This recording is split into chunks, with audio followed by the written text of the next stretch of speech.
Hi, it's been a long time. So I've completed one of the Awaken Rams earlier game, the Pokemon one. So okay, not really, but mislings and stuff. So that's Dragon Eclipse, and finally I got time to finally move into this Tainted Grail, the Kings of Ruin, which actually is like something I've blogged quite a lot, and I think I also made quite a lot of videos about it. But finally, when it arrived, I don't know why the excitement just wasn't there. But right now, it's about time I move into it. But before everything starts, I realized there was another problem again. Awaken Realms apparently did not actually give an instruction on how to actually organize your stuff. Unlike in Dragon Eclipse has 30-45 minutes kind of unpacking, how to store stuff, and that manual was actually very useful. But unfortunately, they didn't do it for the King of Ruins, and plus there's so many versions of King of Ruins. I know, like the Kickstarter version, the standard editions, the deluxe edition, and so on. So it's really confusing. But I got the Kickstarter version here, but not the deluxe. The only difference between the deluxe is that you get another tray of plastic like tokens, and actually a deluxe journal book, which actually I will explain is totally why I did not pledge the deluxe. Okay, so anyway, let's start from the I already kind of like unpacked the boxes, so we will start by talking about all the documents and stuff first. So this I kept it because like you need to keep the whole box level because of this very thick journal book here, which actually you realize I have not unwrapped it. There is absolutely no reason to unwrap this. Why? Because there's actually an app, so you can actually just use the app, and the apps will actually read out everything in a very good narrative and stuff. So I've always been using that, and so these books can be kept as the mint condition, and that is also why I did not pledge for the deluxe edition, which comes in like a leather bound version, which actually I have absolutely no use for it. So this I kept together. Is the maps. There's 4 pieces of map. I'm not sure if you need to really draw on this, but if you need to, I guess it'll be a good time to make a copy of this. And plus, this is the story of the 4 characters. So what I'll do is that I actually read the stories for my characters, and then like I probably won't need to look at it every time when I play. So I put this and a map together in one sheet. This is a nice notebook for you to keep notes, but it really looks too good for me to want to draw on it. I'm afraid I really will ruin it before the Kings does. So I like to keep it this way for now. Okay. And now we have a lot of score pads here. So because of the Kickstarter edition, you have the Into the Mist progress sheet. Okay. You also have this, like the character advancement for the various characters. So this some kind of like the personal files in ISS Vanguard. You also have another pad for the this is the lost chapters, which actually basically I think is about 2 chapters there, and there are additional status and quests. And as well as you have the the original status sheet. Also, this is my printed status sheet, as you can see. So I printed a copy of the original status sheet. Okay, so this is what I'll be using to play my game. I also printed my character, so you know that I'm going to be using I don't know how to pronounce it. Maybe it's green. Okay, so she's this is her personal file stuff, and I also printed out the FAQ. Because in case there's anything I need to refer to in case I'm lost and everything. So that is like 4 pages and 2 sheets of papers here. I think I printed a save sheet as well. So anyway, so this is the save sheet. I think the save sheet is kind of useful, especially in between games. So this is the whole pad of it. You can keep it aside. And this is actually the status sheet, which actually you will use for the game itself. So all these I printed copies of it. So as you can see, you can download this from the Awaken Realms. So like the status sheet, actually I printed the both sides as well. So actually you have no real reason to actually use this if you OCD about it and you want to like print out spare copies of this and stuff. And this is the exploration guide, which actually I think is part of the stretch goal stuff. So if all works well, I guess this is in the app. I probably don't need to touch it as well. I don't know what's this. So he says don't open it. So, but it's pretty hard. I guess there might be more standees inside for my guess of it. But anyway, I'll keep it this way. So, you know, and don't ruin it in the comments for me, please. Thank you.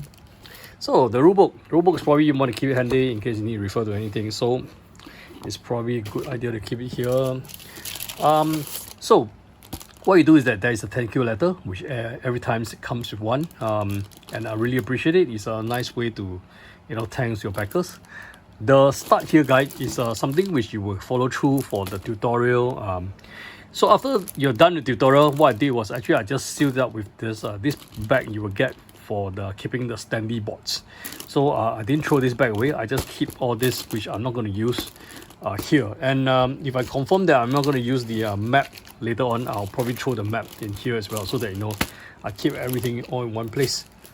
Okay, so this is basically you know, all the document stuff that, you know, is probably going to come with the game itself. So that will all go on top of the you know, layout, which actually is quite obvious because you know, everything below has been like tied to the rim, and as you can see, this is supposed to like go you know, here, so that it gives out space, which is going to go on top of this thing. Okay, so anyway, let me move this aside and I'll talk a little bit about you know, the rest of the stuff that actually happened. So I already opened up all the covers. There's a very nice plastic cover on it, but because I want to explain to you what I put where, so that's why I already removed that.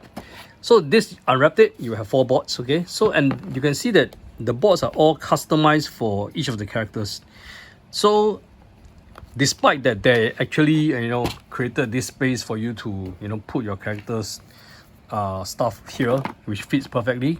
I have absolutely no reasons to do so because this doesn't save any space at all. I'd rather just keep it with the boards. So I'll keep all the 4 boards together as such, so that, you know, that's totally unnecessary steps in my opinion. You will find that there's a red and blue. So I mean, I know it's a spoiler, okay, it's definitely a spoiler, but you probably better find this in the box. It's under one of the leads somewhere. In case you're missing it, you better you know, let Awaken Rams know and, you know, get it replaced, because this thing is hidden in the box. So big spoilers, but, you know, in terms of, like, you know, protecting your asset, this, I guess, these steps is important. The 3 dice will be here. I have unwrapped 2 of them because I didn't use it. So I kept all my standees here, okay. And I also, there's also this special marker which is actually only 1 marker. I think it's some sort of like time marker. So I keep all this here because I don't know where to chuck them. I had some extra Ziploc bags around. I think these are all the pads and stuff. So I kept all of them here. All the rest of the standees goes here, okay, and the big counters are all the way below. Okay, so in this you need to assemble it, which actually is quite straightforward. Okay, so all the standees here, and it's laid flat enough so that, you know, nothing blocks anything. Next, I don't want to talk about all the miniatures because you can see like zillions and tons of other videos talk about the miniatures, but I would like to take your notice to these special miniatures. This is actually the black gold of the mall. Actually, if you don't have it, then, you know, you find that you're missing one. Is that's because you didn't you know, follow the campaign and you probably didn't get it. And some people who actually ordered the Sundrop version, they will have one more of this in the Sundrop edition in a separate box. But I don't have that, so I'm also kind of glad because I have really no idea where to chuck that if I have the Sundrop version. But anyway, so my trays are all full, but it's all the grey colors, you know, stuff. And you may wonder what happened to all the counters. So I have red counters here, some of them unpacked. These are all the 20s black time counters. 6 of these counters which looks like scrolls. I forgot what's the actual term for it. These are the 4 first player stuff. So the first player stuff actually included one of them here, if I think there's no wrong, yeah, here. So you can see that there's this first player marker. Not first player, it's a player marker that limits your health and, you know, your action. So I kept it here because I think this is going to be the box that I'm going to use very often when I start playing the game, and I'll keep all the handy stuff there. There's also a 6 white time marker, which I think is probably the opposite of, you know, like bad time. This is probably the good time. So I'll have more of these boxes in order to keep my stuff when it comes along. And if you notice my previous videos, I actually have a lot of these cubes, so I will use different color cubes to, you know, make counts for like 5 and 10 and so on. So because I don't want to have like 10 of these cubes running around. So there's also this, typically this is the magic cube. This is so I haven't unpacked it yet. So actually I unpacked, but you know, I put it in another lock bag. I haven't unpacked a second bag of this. I've unpacked some of this, which I don't need so much. I will put some of them here. So this is how I organize it here. And why I chose this compartment to store all the you know, additional stuff or the tokens here is because I find that if I put all my skill slots here, it just fits nicely, you know, all of them here. So in this box rather than here, and this place is a bit bigger than this, so if you put this here, it will actually jump around a bit. So this is also later when you actually get all this skill stuff, you know, you punch out a hole first, of course. So look at it, you can punch out the holes here, and then if you get all this skill stuff, later you're going to be able to put it in front of your characters here. There's actually a slots here for you to keep them. Okay, so anyway, I'll just leave this here as I move this aside. Okay, and now I talk about this big tray first, because the last tray is actually the tray that is most important, but these three are the Kings of Ruin. These are some of the sleeves here which I haven't thrown away. So location is the most easy to organize because there's only one slot for it and everything is there. I'll turn it around. So you have the locations, which actually you look at all the, so I have like the additional help cards here. I put it here because I don't need them. So the location starts from 101, and you know, some of them have Bs, as you can tell. So this is like 103 Bs. So this is from the expansions. I just slot them all in chronological order because I thought that would be a bit easier. And it goes all the way until like 256 if I'm not wrong here. So after the location, what do I have behind is actually I have the these are all the boss cards, so to speak. So these are actually the Kings of Ruins, and this is where I put them. So there are actually another slot for the remove card. So I think as this get removed, I will store them in here. Okay, why there's another stack here is because this stacks actually belongs to another different sets, which actually is from the places from beyond. It's actually expansion. So I'm not sure if how to mix them in. I understand this is actually a special deck on its own, and all of them looks like it's on the. They have no location numbers, but they are like all the snowy stuff and with corrupted areas. So this is how I organize my location. Next thing that's actually very straightforward to organize is actually this side, which is actually you can put you know, facing which direction you prefer, but it's actually sideways for me, whichever way it is. Basically, it's all the as you can see is the items. Okay, from A all the way to E. I will have only one hand, so it's a bit difficult. Let me try to show you. Okay, so this is like the consumers burst is all the behind. So I just organize it this way. How I wish there was like you know, some dividers, but there's no dividers, so I just keep it this way. I guess you probably won't need, because you might only need to use one set of them at one time. Let me just double check if there's no dividers. Yep, I don't think there's dividers. Okay, so after that you will find that you have 4 weird slots here. There are many ways to organize our stuff. You can actually put your counters here, but I will explain why I organize it this way, because I want this other tray to be what I call the active adventure trays. Okay, so these 4 slots will contain the 4 characters cards, split in the middle. So the front will be all the basic cards. Okay, so all the ones that start with the Bs. Okay, basically you have 10 diplomacy and 10 combat for each of them, and behind them will be all the A cards. So you can see this is the A cards. Okay, so this also have 10 for diplomacy and 10 for combat. So after they advance, they can just use the advanced decks. So I put this in the middle, so to split the basic and advanced. So this does for all the 4 different characters. And as I mentioned before, there is also the side slot here in front. You realize this slot actually is for you to put your advancement skills. Once you gain them, you can just put it here so that, you know, it tags together with the characters. I think this is the original intention of it. So I'll just stick to that. Okay, so that's about it for the characters. Now we move to this part, which I call the you know, the setup section. That means at the start of the game, you will actually come here and then draw out whatever that you need.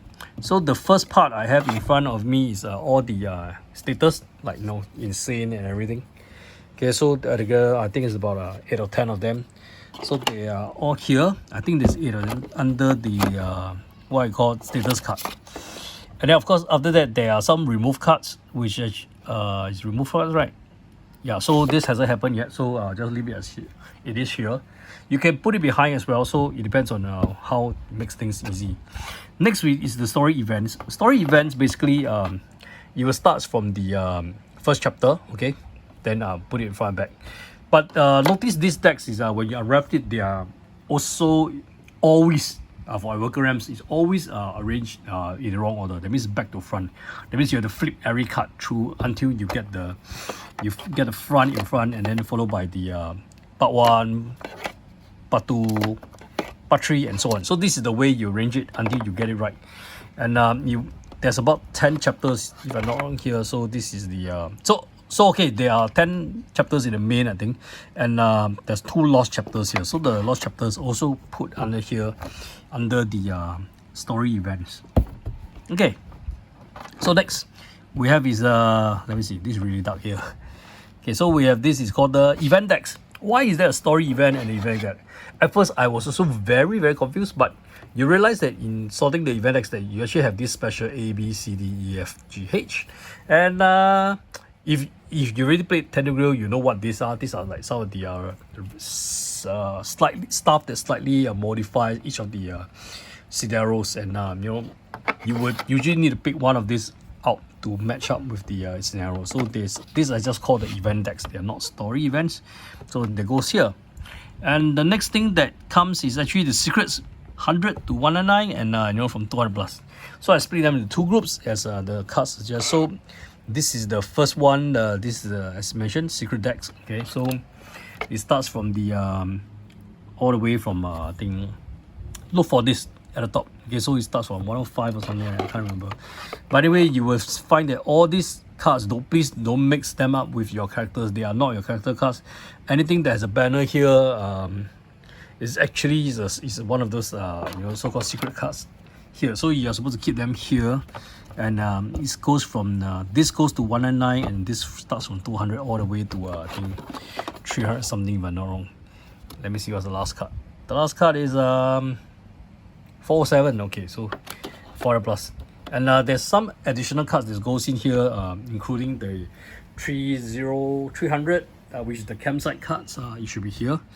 300, 301, 302, 303, and I think the black goats cards is also 305 or something like that. So they should be there somewhere in the middle. And behind there's still other few cards here. Why are these few cards here? Okay, so these few cards are the open and play deck, which is actually the tutorial, after which you would not need it. And these are the 3 encounter cards, which you only use once. So I kind of like chuck it here. Perhaps actually I could like just chuck it might as well just call it remove from the game, right? So this goes perfectly here, and I have to like throw all these cards there. Yeah, so let's do that. Okay, so that's the remove from the game part. Okay, so this is more or less there, and nice miniature by the way. So we go to the most important part. This is the tray, which I call the adventure trays. So basically, when you once you pick up the scenarios from here, which actually you could prepare in the next scenario, and the whatever, you're ready to play with this. Just this box, just leave it up. So this box will also carries the secret cards from 1 to 50 over. There should be another pack that is 51 to 58, and it should be hidden here. So open that pack and then just put it here as well. You will have your 4 help cards here. Okay, so I mentioned I'm only playing solo, so some of the rest, if you're not used, I place it in front here. I could put it under the remove from the game as well, but that's okay. I will just sort it later. But this 4, I'll keep it here. And I think some of these location cards is also for the active locations we are going to play with in this scenario, so you can just keep it here. These are like additional stuff for your tokens. So far right now I have nothing here, which except that the joystick, which actually I try to keep my stuff away from more. Okay, so what's so important around here is that you keep all these active encounters, active stuff that is like guardians and secrets, or this will be in use when you comes to your game itself, which I presume it is, because otherwise they wouldn't give you dividers for that. By the way, this will be where you put your encounters. So all these are the green, blues, and purple encounter. Notice all these encounters are the one that doesn't come with the secret. Okay, so if there's a secret number here, those goes in the secret deck, not here. Okay, so this are just the plain encounters here for the 3 different type of encounters. There's also a random event. So as you sort out the stuff in your story event, there's also a random event. You know, I know it's confusing, but you know, random events are random events, so they have this cover and they all goes here. So this, you will also need to select one of them during the gameplay, so I kept it here. You can also keep some of the adventure stuff here. So I think it's like, you know, you keep all your active adventures here, you know, so that when you start the next game, you just pull this box out and you know everything is there. So this is my main purpose of designing to store this way. So basically, this hole is actually here, so that you know, after you select your characters, you will bring your characters and put it here, and then you know, so this is like the, you know, all in one, and you know, start and go stuff. So basically, that's how I organize my stuff in the Tainted Grail, the Kings of Ruin. I hope this has been helpful, and well, Wickerams, I do hope you also provide some kind of guidance, at least, to you know how to organize stuff, because basically even telling the cards apart from each other is really tough, especially if this is your first Tainted Grail. So Tainted Grail is a very nice game, very dramatic, and you know, there's a lot of story and stuff. So I strongly advise to get a hand of it. If you can, it's not very expensive, and comparatively talking about prices, this whole box is only kind of like about 100 over, which I paid for including shipping. And then it's also, I bought some additional stuff. I bought the King Arthur you know, miniatures and everything. So I think, if I'm not wrong, this is only $99 for the base game, and you know, like that's excluding all the you know, additional deluxify add-ons. So you can still get, you know, most of part of the game, and you know, I think some of the side stories, which may or may not be very important, but you know, at least the main stories is there. And I'm going to go through this quite soon on my own. So I hope I really enjoyed it, and I hope this organization helps me with the game, help me set it up fast, and I hope this also helps you organize your game. Okay, thanks for watching, and I think I'll be able to see you again soon for some other stuff. Hopefully, you know, something a bit more meaningful. Not to say that this is not meaningful, this is, but you know, I don't like to be introducing more, you know, Kickstarter stuff and things like that. Anyway, thanks for, you know, watching, and if you want to help me, you can click the like, click the subscribe, and I'll see you again soon.